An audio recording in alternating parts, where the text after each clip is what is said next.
మనం వర్సటైల్ అంటాం, బహుముఖ ప్రజ్ఞాశాలి అని. You are a professional doctor, studied MD, you are a blog writer, YouTube creator, more than that you are a marathon runner. 42 కిలోమీటర్లు, అవి 100కు పైగా మారథాన్లు.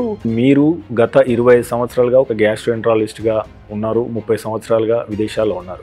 అమెరికన్ వైద్య విధానం చూస్తా అంటే ఎక్కువ టెస్టులు చేయిస్తారు, వాళ్ళు ఎవిడెన్స్ బేస్డ్ గా పోతారు. అమెరికా వైద్య విధానానికి భారత వైద్య విధానానికి తేడా ఏంటి? Which one is best? World wide medical ఫీల్డ్లో ఒక ప్రాబ్లం ఏమంటే మనం we are more reactive then proactive. అంటే prevention is better than cure అంటాం కదా. అసలు లేవలేని పరిస్థితితో లేకపోతే షుగర్ బాగా పెరిగిపోయి కోమా స్టేజ్లో వచ్చే ఇట్లా హార్ట్ అటాక్ వస్తే కానీ మనం డాక్టర్ దగ్గరికి వెళ్ళాం. తల్లిపాల తర్వాత పట్టేది పాలే చాలా మందికి. ఆవు పాలు శ్రేష్టము, ఆవు పాలు అమ్మ వంటివి అని చెప్పి మనం చదువుకున్నాం. ఇప్పుడు ఏమంటున్నారు, 20 సంవత్సరాల తర్వాత పాలు తాగాల్సిన అవసరం లేదు, నైట్ తాగుతున్నారా ఇంకా ప్రమాదం అని గ్యాస్ట్రోఎంట్రాలజిస్టులే హెచ్చరిస్తున్నారు. Humans are the only people who drink some other animals milk. ఏ యానిమల్ ఇంకో మదర్ మిల్క్ తాగదు, మనం ఒక్కరమే తాగుతాం. మన body is not made to digest some other animals milk. పాలు తాగడము ఇంపార్టెంటే కాదు. ఈ మధ్య అంటే మెడికల్ జాగరణలో అతి ఎక్కువగా వినపడుతున్న పదం గట్ హెల్త్. ఇంతకాలం లేని ఈ గట్ హెల్త్ మీద ప్రాముఖ్యత ఇప్పుడు ఎందుకు పెరిగింది? మైక్రోబయోమ్ అంటే కలెక్షన్ ఆఫ్ బ్యాక్టీరియా, వైరసెస్, సూక్ష్మ క్రిములు. మనం కౌంట్ చేస్తే 100 ట్రిలియన్ బ్యాక్టీరియా, వైరసెస్ ఇవన్నీ ఉంటాయి. అది వెయిట్ చేస్తే 2 కేజీల బరువు ఉంటుంది అనమాట. అంటే మన బ్రెయిన్ ఎంత వెయిట్ ఉంటుందో మైక్రోబయోమ్ కూడా అంత వెయిట్ ఉంటుంది. ఇప్పుడు ఆల్జైమర్స్, డిమెన్షియా కానీ, depression, anxiety is caused by gut microbiome imbalance. మనకు ఆరోగ్యకరమైన గట్ హెల్త్ కావాలంటే మనం ఏం చేయాలి? వేపుడు చేసి దాన్ని, అంటే అది ఏం కూర తెలియనంతగా మార్పు చేసే కుకింగ్ చేస్తే మనకు అది తిన్నప్పుడు కూడా తెలియదు ఏ వెజిటబుల్ అనేది. సో ఈ డైట్ విషయానికి వస్తే సాధారణంగా అంటే వెజ్, నాన్ వెజ్ అని ఇద్దరు ఉంటారు కదా. సో వెజ్ బెటరా, నాన్ వెజ్ బెటరా? చాలా స్టడీస్ ఉన్నాయన్నమాట. నాన్ వెజ్తో ప్రోటీన్ వస్తుంది.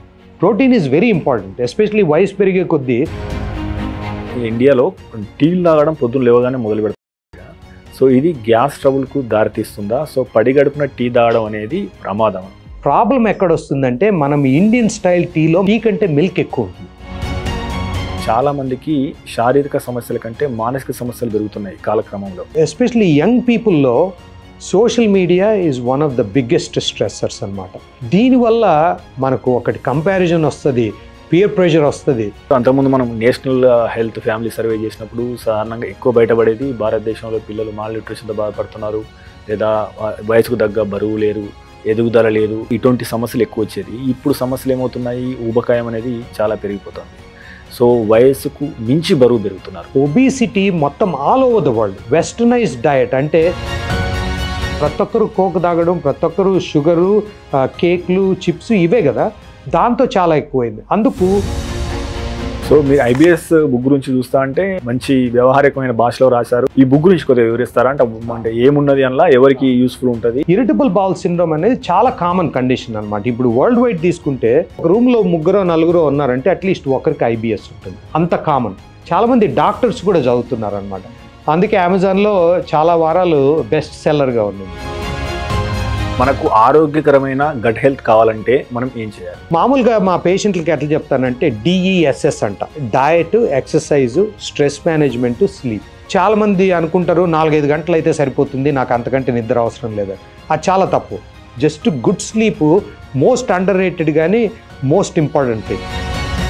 ఫైబర్ అనేది శరీరానికి ఎంత అవసరం, దాని యొక్క ప్రాముఖ్యత గురించి చెప్తారు? Fibre as important as protein. మనం ప్రోటీన్ ఎక్కువ ఫోకస్ చేసి ఫైబర్ చేయం. కానీ ఈ గ్యాస్ట్రిక్ సమస్యలు రాకుండా ఉండాలంటే what are the top 5 things to do? అనవసరంగా యాంటీబయాటిక్స్ తీసుకుంటాం మనం. అది చాలా గట్ మైక్రోబయోమ్ చాలా డ్యామేజ్ చేస్తుంది అన్నమాట. మనకు తెలియదు. అది ఒక్క కోర్స్ యాంటీబయాటిక్ తీసుకున్నా అది 1 year వరకు గట్ మైక్రోబయోమ్లో తేడా వస్తుంది. ఎస్పెషలీ చిన్నపిల్లల్లో ఇంకా ఇంపార్టెంట్.